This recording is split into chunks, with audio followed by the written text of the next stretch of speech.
and welcome to Testify. Today I am meeting with missionary and church planter Willem van der Kolk. Willem has been working for God in the Ukraine for several decades, and today he's going to share his story with us. Welcome, Willem. Christine, thank you so much for inviting me. So Willem, take us back to where your journey with the Lord started and how you became a missionary. Yeah, my parents, they moved to Paul, so I grew up in Paul. And I think because of the good schools that I was privileged to be in, I could go to university after school. Maybe I should still add this one. Especially my mother. She was very adamant that we attend church. So she woke us up every Sunday morning, took us to church. Actually, both my parents. And so I had to be in church. But at the same time, I avoided all the other church meetings. No youth groups, nothing else. That was enough for me. And so when I was studying at Stellenbosch University Agriculture after school, I think for the first time I realized I actually had no relationship with Jesus. And I think the first time I realized that was when a senior invited me to his small group. I was just astonished. How can people with no theological education read the Bible and actually understand what is written there? And more than that, they hear something, what God reveals to them, and they can share it with normal people. I thought, wow, I need to do something. And so after I thought a little bit, I realized I need to become a small group leader. Because only small group leaders, they have this. And so I went to it was a Dutch Reformed church at Stellenbosch, and lots of students. I went to the leadership and said, I want to be a small group leader. And they made me a small group leader. So I led the small group, and people, I had great people in my small group. And I just discovered one principle. Of course, they gave us all the questions, and they prepared us how to lead it. But when people in my small group asked me questions, I had no clue how to answer them. So I just said, what do you think? What do you think? And so I learned from the people in my small group. The second thing that happened that made me aware that I have no idea what is happening was, I think the person just living across the corridor in the student residency. I was in Huismaree. Somehow we ended up talking about the faith. And he told me, hey, listen, I'm praying 10 minutes a day. I said, 10 minutes a day? What do you do in 10 minutes when you pray to God? I know like a 5 to 10 second prayer, Lord, bless this day. Then before a meal, Lord, bless the food. Then in the evening, Lord, thank you for the day and give me a good night rest. That was my prayer life. And I thought, wow, maybe this is the thing I need to do. Now, I was in my third year and already leading for the second year a small group, and nothing changed, I still was clueless. And so I thought, if he can do it like that, 10 minutes, I'm going to do 15. I need to be better. And so I put my watch out, and I really struggled. I really struggled. It was such a pain. But I went through and I did it like 15 minutes. And the only thing I realized is, listen, I don't have a relationship with Jesus. I can fool people. I can go Sunday to church so that people know I'm there. Monday, I can go to the prep class for the small group. And Tuesday, I can lead the small group. But from Wednesday until Saturday, I'm out in the pubs with my friends. And I don't have this relationship with Jesus. And then one of my friends, one of the guys with whom I actually went to the pubs, he came back after one of the holidays, and he asked us, so how's your relationship with Jesus? Now, I've never heard anybody say bad. No? I said, no, very good, okay. And he shared how he came to faith. And I thought, wow, this is a great story. But because he's from the Northern Cape, people, they know how to tell stories in Namaqualand and the Northern Cape. I thought, it's just I mean, this is how they are trained. This is how they are raised up, you know. There's just one thing that really upset me, and that he shared in his story how he saw the manifestation of demons. And that made me very, very afraid. Because I knew enough from the Bible to know that a demon or an angel, I mean, they can kill thousands of people. So if something like this will happen to me, I have no chance. and so I was really afraid. And then these people, they came to me, this friend of mine, the friend across the corridor, and said, listen, Willem, join us. We need to turn Huismaree around for Jesus Christ. And for the first time in my life, I actually came to the point where I told them clear and straightforward, you came to the wrong address. This is not me. And just a panic hit me after I said those words. And I think luckily my friend from the Northern Cape Stores, he just said, Willem, here are a few verses. He knew me well enough not to impose himself onto me, but just to give me the verses and to leave me. And so I left Stellenbosch in my old Peugeot station wagon, went out into the dark, and I read those verses.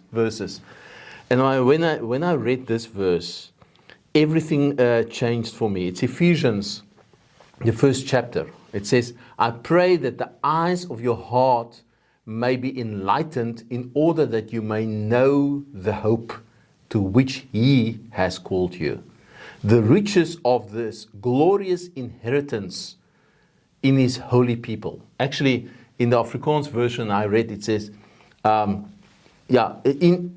His holy people, sorry, a little bit later, and His incomparably great power for us. Here it said in Afrikaans, in us who believe.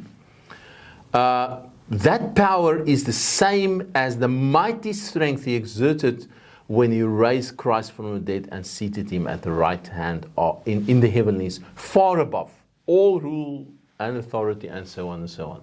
And when I read this, I didn't know what has happened.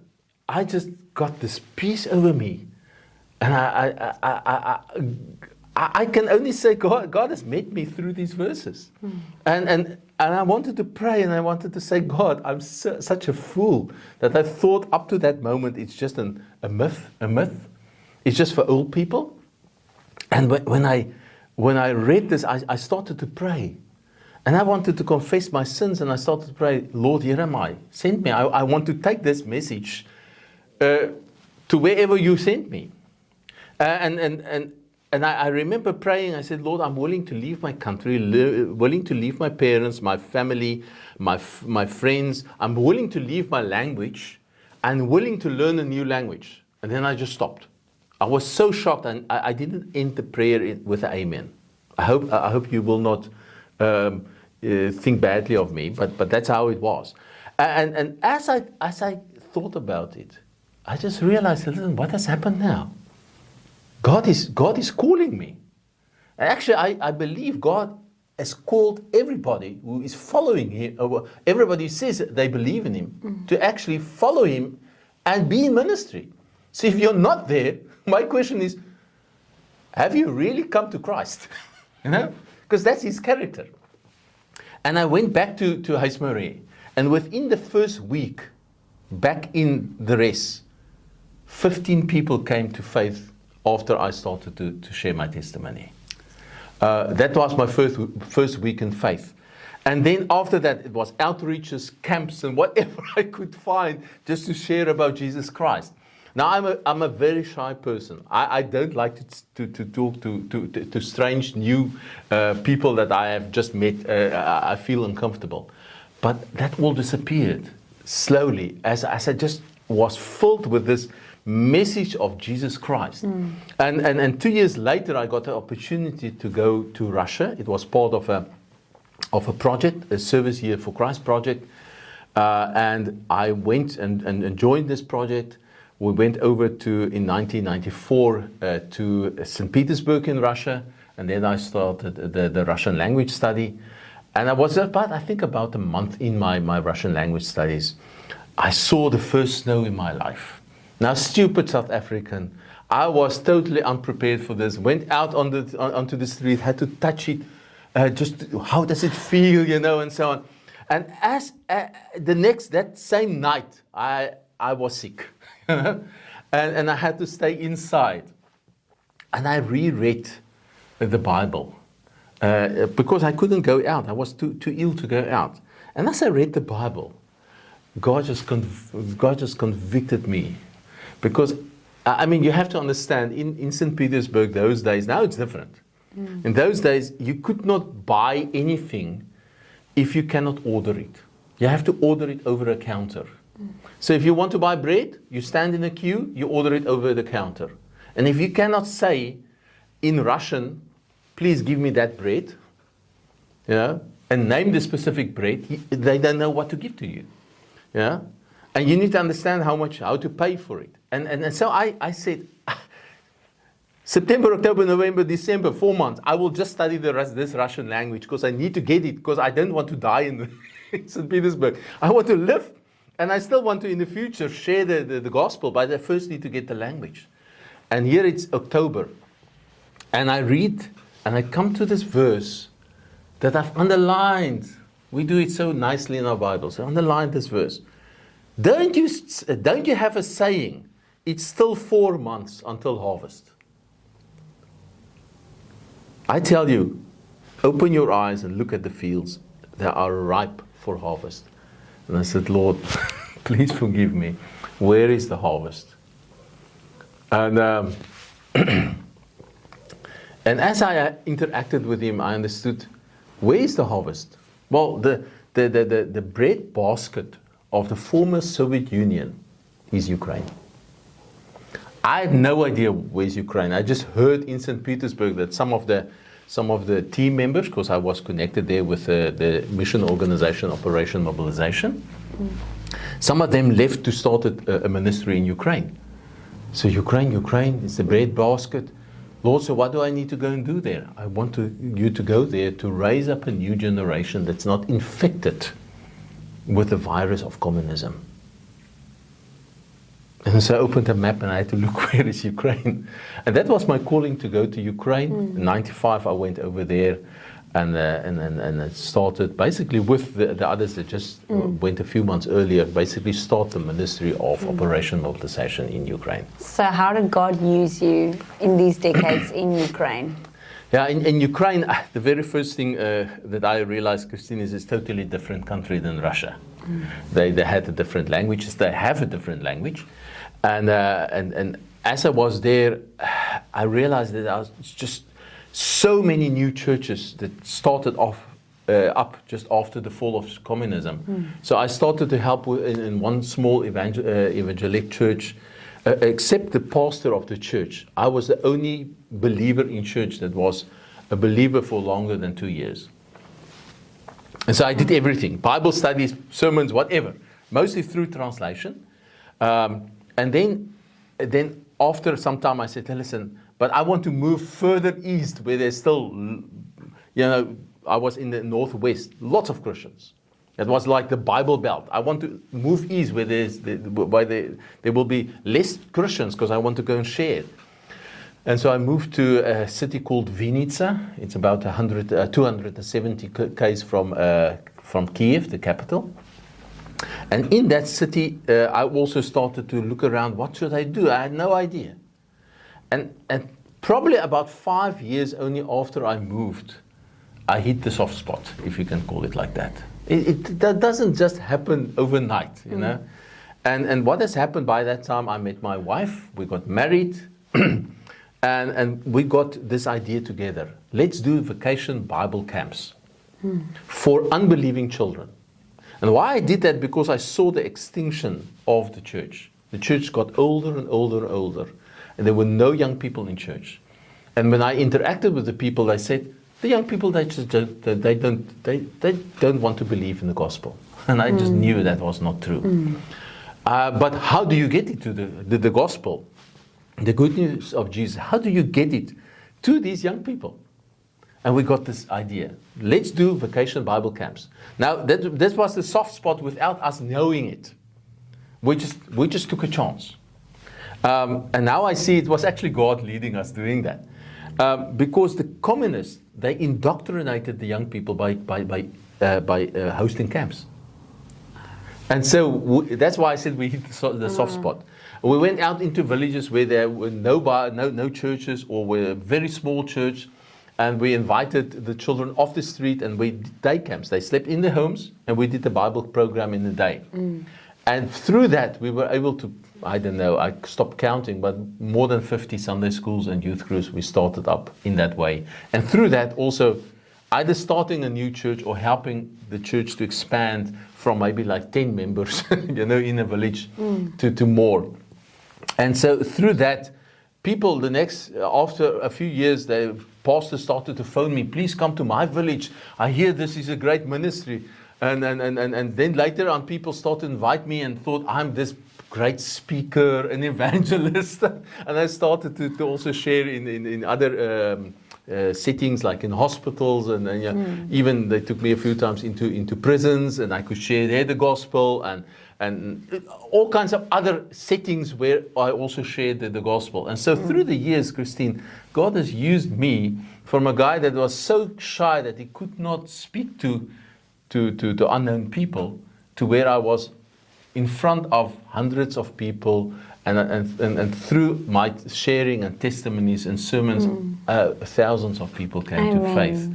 And it just kept growing. Year by year, there's new facets. Later on, I started to train other people in ministry. Not immediately, probably after about 20 years in ministry. And I started to start also a church in our city amongst atheists, people who never opened the Bible, and we just shared our stories with them. And, as we testified, lives changed. And they came to faith, and we started a new church in our city for them. I started to train missionaries, Ukrainians, helped to train them, and they went out to India, to the Central Asian countries, to Egypt, and so on. And God has just blessed us so much that I thought, hey, listen, it cannot get better than this. And then the war started. The war. All right. So tell us how did things change, and how did you see God move? I will never forget the morning, the 24th of February 22. We got the news the war started 5:30 in the morning. And immediately I was looking for what is actually happening. And I realized the whole country is on fire. And we had the prayer or the Bible study or fellowship meeting of our church the previous evening. So we came back like maybe 10:30 or something like that in the evening. And we were so tired, my wife and myself, that we just wanted to get home. And on the way, we said, we will fill up the car the next day. And so my wife went out, and she tried to get just diesel into our car. It took her 4 hours to get, because everybody wanted to do that. Everybody was in panic mode. And in that time already, the first missiles came over our house. And so everybody left. Everybody left. Our church just, within a day, was nobody left in our city. I think out of 40 members that we had, 3 were left in the city. The rest all scattered. And people were in need. And so we started to help people with whatever we saw they needed. If it's, like medicine, or is it that they just need overnight? The place where we had our worship services, like 100 people will have overnight there as they came from the south and from Kharkiv in the east, just coming through our city. We will give them overnight. We will be constantly on the phone. I would phone people, and at night I will wake up and somehow I think about somebody. Like I remember the one night I woke up and Pasha. Now this guy plays rugby in Ukraine. And so the next morning I phoned him and said, Pasha, how are you doing? He said, Willem, I was never so scared in my life. It's this past night, because our building, we were in the basement, our building were bombed this night. I said, Pasha, what do you need? He said, Willem, I don't know, but I will let you know. Next day he phoned me and said, well, listen, I'm close to your city. Is there any, where can I fill up? I said, I will find out and I will get you a place where you can sleep over tonight and have breakfast. And so we helped just physically people. And then as time went on, I realized people are not ready now emotionally for long training courses. People need an ear. They need to be able to speak about what is happening in their lives. And so we were already in South Africa because we came as a family here. But my wife and myself, we just experienced we want to go back. And so I drew up a will and I spoke with my children and said, we don't know. We are going to Ukraine. We don't know if we can come back alive, but we want to go in. And as we crossed the border into Ukraine, nobody is there. Nobody wants to go in. But we went in. And as we drove in, my wife and myself, we realized probably nobody will wait for us. Because we just left. We deserted them. But we said we will just do anything we can just to be with them. And as we came in, we just served. We just served and served and served and met up with people and let them just share their heart and their story and the trauma. And from that moment, we just realized people did not accuse us for leaving. They just said, Willem, Allah, thank you. My wife is Allah. Thank you that you came back. Thank you that you are with us, that you didn't forget us, and that you came back. And so slowly over time, some of the camp ministries that we had, we started that up again.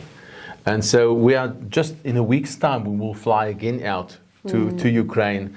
And I will be the speaker at a men's retreat. My wife will do a women's retreat. We hope to have time with wounded soldiers. There was a meeting last year we did with war widows. And so we use the opportunities we have now in this time.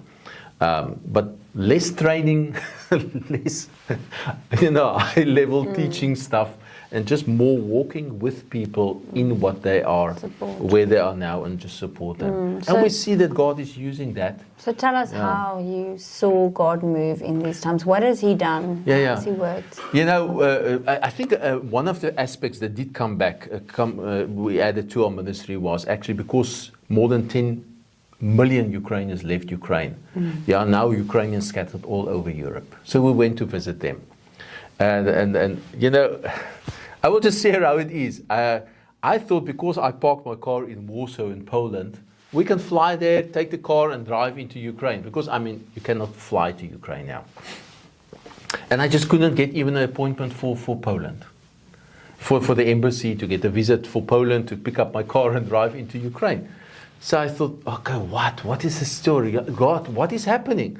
And somehow, as I prayed about it, I sensed, listen, God, it's as if He asked me, listen, so did I send you to Poland? I said, okay, so where do I need to go? And He says, I've just experienced, go to Germany. Apply for a German visa, a Schengen visa. Okay. And then the question, so where should I fly to? Okay, so, and I just had this piece, I need to fly to Munich. Well, I know nobody there. So, okay, let's fly there. So I flew to Munich. And I got a ticket for Munich. I got a visa within a week, a visa for Germany, within a week. And when I got my visa, I contacted some of the Ukrainians in Europe that I wanted to visit. And this one guy, he was the last Ukrainian I actually baptized before the war started. And so I contacted Danik, and I said, listen, I want to come and visit you. Now I visited him on a previous occasion in Poland. And he said, Willem, I'm not in Poland anymore. I'm now in Germany. Where do you think in Germany? Yes, close to Munich. So I flew to Munich, got onto a car and drove out there. I met with him and some of his friends, and he got a girlfriend also. I met her, and the very next day after I met her, I could lead her to Jesus Christ. And she grew up in a home where her father was a Muslim.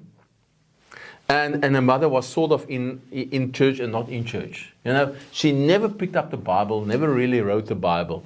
You know, and so God just did this miracle to bring it all together. And we see how God has brought other people to faith through this time. You know, and the ministry is just expanding still. Expanding. Yeah. Thank you, Willem. Thank you for sharing your testimony with us. It's amazing. And I want to say thank you for picking up your cross, denying yourself, and following Jesus into a country where you didn't know the language, and for returning in that same spirit to be in wartime. And thank you for watching. If this episode encouraged you, and if you want to see more of what the Lord is doing in His children's lives, then press the like button and subscribe, and share this with someone who would like to see it. And until next week, be blessed.